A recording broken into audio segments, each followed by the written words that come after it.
Admission season ಇವಾಗ best pre school ಯಾವ್ದು ನನ್ನ ಮಗುಗೆ ಅಂತ ಹೇಗೆ ಹುಡ್ಕೋದು ಅಂತ ತುಂಬಾ ಜನ ತಲೆ ಕೆಡ್ಸ್ಕೊತಾ ಇರ್ತೀರಾ. ಹೀಗಿರುವಾಗ ನಾನು ನಿಮಗೆ 3 ಟಿಪ್ಗಳನ್ನ ಕೊಡ್ತೀನಿ. ನೀವು ಆಡ್ಸ್ ನೋಡಿರ್ಬೋದು ಅಥವಾ ನಿಮ್ ಫ್ರೆಂಡ್ಸ್ ಹೇಳಿರ್ಬೋದು ಈ ಪ್ರೀ ಸ್ಕೂಲ್ ಬೆಸ್ಟ್ ಇದೆ, ಇಲ್ಲಿಗೆ ಅಡ್ಮಿಷನ್ ಮಾಡುವಂತ. ಅದರಲ್ಲಿ ಮೊದಲನೇ ಟಿಪ್ ಏನಪ್ಪಾ ಅಂತ ಹೇಳಿದ್ರೆ, ಯಾವಾಗ್ಲೂ ನಿಮ್ಮ ಮಗುವನ್ನ ಅಡ್ಮಿಷನ್ ಮಾಡುವಂತಹ ಪ್ರೀ ಸ್ಕೂಲ್ ಮನೆಗೆ ಈಸಿಯಾಗಿ ಆಕ್ಸೆಸ್ ಆಗುವಂತಹ ಜಾಗದಲ್ಲಿ ಇರ್ಲಿ, ತುಂಬಾ ಹತ್ತಿರದಲ್ಲಿ ಇರ್ಲಿ. ಅರ್ಜೆಂಟ್ ಇದ್ರೆ ನಡ್ಕೊಂಡು ಹೋಗಿ ಕರ್ಕೊಂಡು ಬಂದ್ಬಿಡ್ಬೇಕು ಮಗುನ, ಅಷ್ಟು ಆಕ್ಸೆಸ್ ಆದ್ರೂ ಇರ್ಲಿ. ಯಾಕಂದ್ರೆ ಮಕ್ಳು ಪುಟ್ಟವು 3 ವರ್ಷ 4 ವರ್ಷ 5 ವರ್ಷ ಇರುತ್ತೆ, ಅಲ್ಲಿಂದ ಬರೋಷ್ಟೊಳಗೆ ಡ್ರೈನ್ ಆಗ್ಬಿಟ್ಟಿರ್ತಾರೆ. ಈಸಿ ಆಕ್ಸೆಸ್ ಇದ್ರೆ ರಿಲ್ಯಾಕ್ಸ್ಡ್ ಆಗಿರ್ತಾರೆ. ಎರಡನೆಯದು, ನಿಮ್ಮ ಮಕ್ಕಳಿಗೆ ಪಾಠ ಮಾಡುವಂತಹ ಮೇಷ್ಟ್ರುಗಳ NTT MTT D.Ed ಕೋರ್ಸ್ಗಳು ಆಗಿದೆಯಾ ಅಂತ.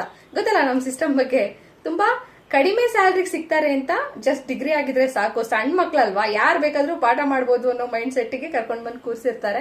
ಚೈಲ್ಡ್ ಸೈಕಾಲಜಿ ಗೊತ್ತಿರೋದಿಲ್ಲ, ಮಕ್ಕಳನ್ನ ಹೆಂಗ್ ಹ್ಯಾಂಡಲ್ ಮಾಡ್ಬೇಕು ಗೊತ್ತಿರೋದಿಲ್ಲ, ಹೇಗ್ ಕಲಿಸ್ಬೇಕು ಗೊತ್ತಿರೋದಿಲ್ಲ, ಇದು ಪ್ರಾಬ್ಲಮ್ ಆಗುತ್ತೆ. ಮೂರನೇ ಟಿಪ್ ಏನಪ್ಪಾ ಅಂತಂದ್ರೆ, ನೀವು ಅಡ್ಮಿಷನ್ ಮಾಡೋ ಪ್ರೀ ಸ್ಕೂಲ್ ಅಲ್ಲಿ ಆಕ್ಟಿವಿಟಿ ಏರಿಯಾ ಹೇಗಿದೆ, ಹ್ಯಾಂಡ್ಸ್ ಆನ್ ಆಕ್ಟಿವಿಟೀಸ್ ಹೇಗ್ ಮಾಡಿಸ್ತಾರೆ, ಆಟದ ಜೊತೆ ಪಾಠ ಯಾವ್ಯಾವ ತರ ಕಲ್ಸ್ಕೊಡ್ತಾರೆ ಅಂತ ಅನ್ನೋದನ್ನ ನೀವು ತಲೆಯಲ್ಲಿ ಇಟ್ಕೊಂಡ್ ಬೇಕಾಗುತ್ತೆ.